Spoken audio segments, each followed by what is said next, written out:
the ongoing war in the Middle East has raised the threat of an attack against Americans in the United States here on our own soil. Our country is really at an increased threat for a terrorist attack.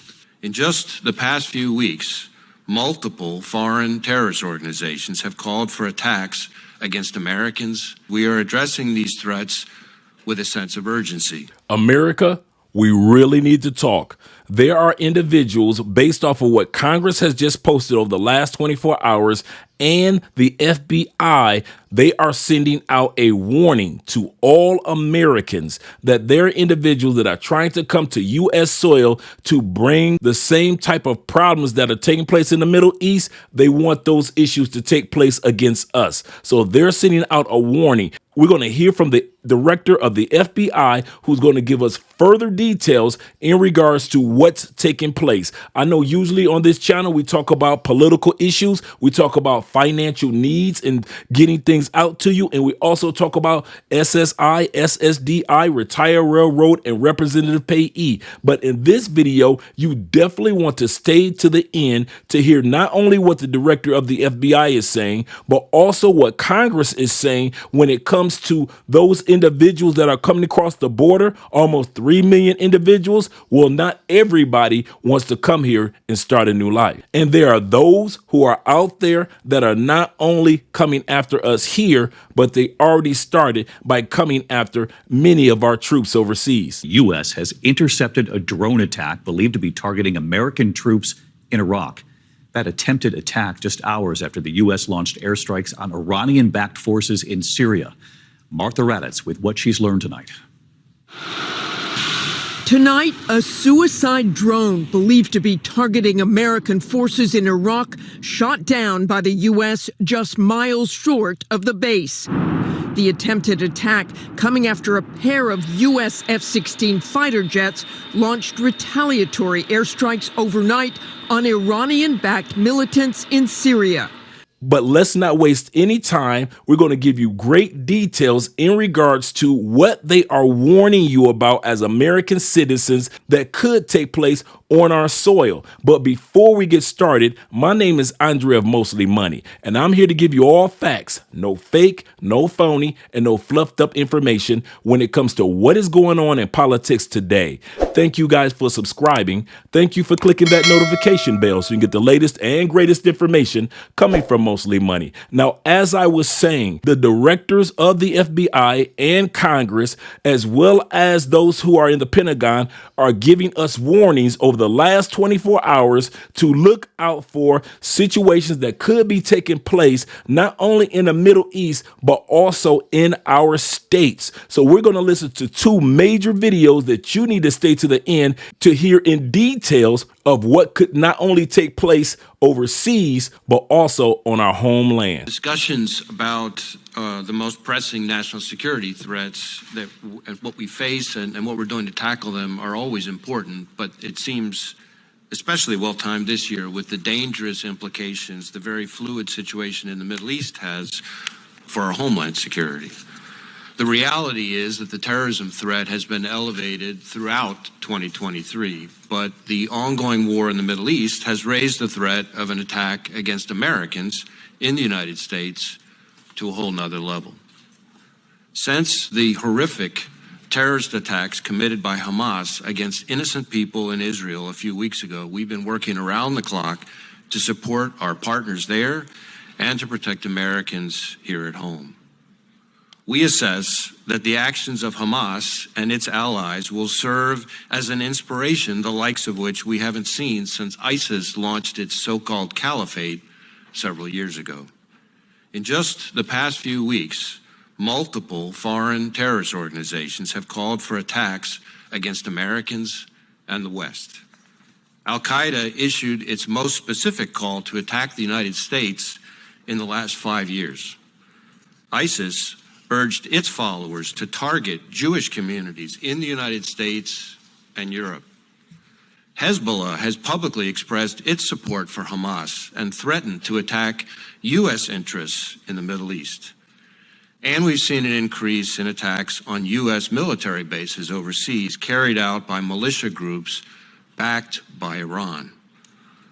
Here in the United States, our most immediate concern is that violent extremists, individuals or small groups, will draw inspiration from the events in the Middle East to carry out attacks against Americans going about their daily lives. That includes not just homegrown violent extremists inspired by a foreign terrorist organization, but also domestic violent extremists targeting Jewish or Muslim communities. We've already seen that with the individual we arrested last week in Houston, who'd been studying how to build bombs and posted online about his support for killing Jews. And with the tragic killing of a 6-year-old Muslim boy in Illinois in what we're investigating as a federal hate crime. But as I said a few moments ago, on top of the homegrown violent extremist and domestic violent extremist threat, we also cannot and do not discount the possibility that Hamas or another foreign terrorist organization may exploit the current conflict to conduct attacks here on our own soil. We have kept our sights on Hamas and have multiple ongoing investigations into individuals affiliated with that foreign terrorist organization. And while historically our Hamas cases have identified individuals located here who are facilitating and financing Hamas's terrorism overseas, we're continuing to scrutinize our intelligence to assess how the threat may be evolving back years. Given that disturbing history, we are keeping a close eye on what impact recent events may have on those groups' intentions here in the United States and how those intentions might evolve. Well, first, I want to thank Senator Cruz and Senator Cornyn for always being so forward in welcoming us to their home state of Texas and for organizing opportunities for us to go and visit the southern border of the United States with Mexico. We have just returned from our southern border. And it is painfully clear that with Joe Biden's open border policy, our country is really at an increased threat for a terrorist attack. A couple days before we got there, alert border agents were able to seize immigrants carrying with them IEDs, explosive devices really tailor-made for terrorism. They were the size of cannonballs. We went on a midnight patrol on Thursday night and encountered a group of migrants from as far away as Moldova. The one man, in his middle-aged man, was there, said he was traveling as a family. That's because families receive special treatment. He had a young girl with him, maybe about the age of 10, said it was his daughter. She looked scared. There was no sign of affection, and there was no mother. You know, we used to do DNA testing to make sure this really was a family. No, Joe Biden stopped that testing, so now it's much easier to exploit children. You've seen the statistics, over 8 million border crossings, illegal border crossings under Joe Biden. Last month, another all-time high. It's gotten so bad that the Homeland Security has raised the terror threat because so many people are coming in illegally, and there are so many gotaways, people that run and hide in an effort to not be detected. 2 million of those. Look, if only 1 out of every 1,000 of those was a terrorist, you're still talking about thousands of people in this country illegally anywhere they could be. And remember, in terms of 9/11, it only took a dozen terrorists to take down the World Trade Center as well as hit the Pentagon. Now, as I was saying, make sure you subscribe to the channel because we're going to be giving you updated notifications in regards to this topic. It does look like a World War III situation because there is not just one country involved, but there are several countries involved in the Middle East, and we're being pulled into it. And it doesn't look like they just want to keep it on their soil, but our governmental officials believe that they're trying to bring it to American soil. So make sure that you guys stay posted on this channel.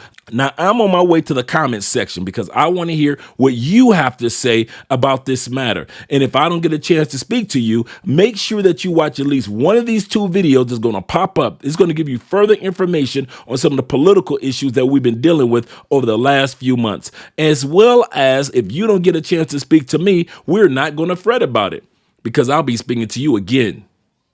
Mañana.